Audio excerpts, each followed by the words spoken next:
భాగ్యం క్యారెక్టర్ బాగా పెర్ఫామ్ చేసిందా, మీనాక్షి పాత్ర బాగా పెర్ఫామ్ చేసిందా? ఇలాంటి అడిగితేనే నాకు కొంచెం మళ్ళీ ఘర్షణ వస్తుంది. ఘర్షణ వస్తుంది, టెన్షన్ వస్తుంది. చంటి నువ్వు అడగవా?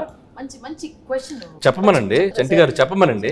భాగ్యం బాగుందా, మీనాక్షి పాత్ర చెప్పమనండి. ఏం మనకు ఆ పాత్రలో మనకి ఇంటెన్షన్ లేదా? మనకి intention లేదా? హలో ఉండు మన పాత్రలో చంటి పాత్ర మీరు అడగండి. అడుగుతామండి, మీరు ఉండండి, మాకు ఒక ఛాన్స్ ఇవ్వండి. ఏంటమ్మా? సార్, అది కాదు సార్, నాకు తెలుసు మీకు భాగ్యం క్యారెక్టర్ మీకు బాగా నచ్చింది, మీ ఎక్సలెంట్ వైఫ్ బాగా చేసింది, అది ఎక్స్ గర్ల్ ఫ్రెండ్ వదిలేయండి సార్, మీరు అటు నో చెప్పండి, భాగ్యం గురించి చెప్పండి, అసలు ఎందుకు చెప్పండి సార్, చెప్పండి, నాకు తెలుసు. భాగ్యం వింటున్నా. గురించా? భాగ్యం కాదు, నువ్వు తన గురించి మాట్లాడితే ఎంత పీకేవే, నన్ను కొడతానే ఉన్నావు నువ్వు నన్ను. అది మన అంతే కదా, మరి మీరు భాగ్యం చెప్పాలి, భాగ్యమే నాకు ఇష్టం, భాగ్యమే పేట రే.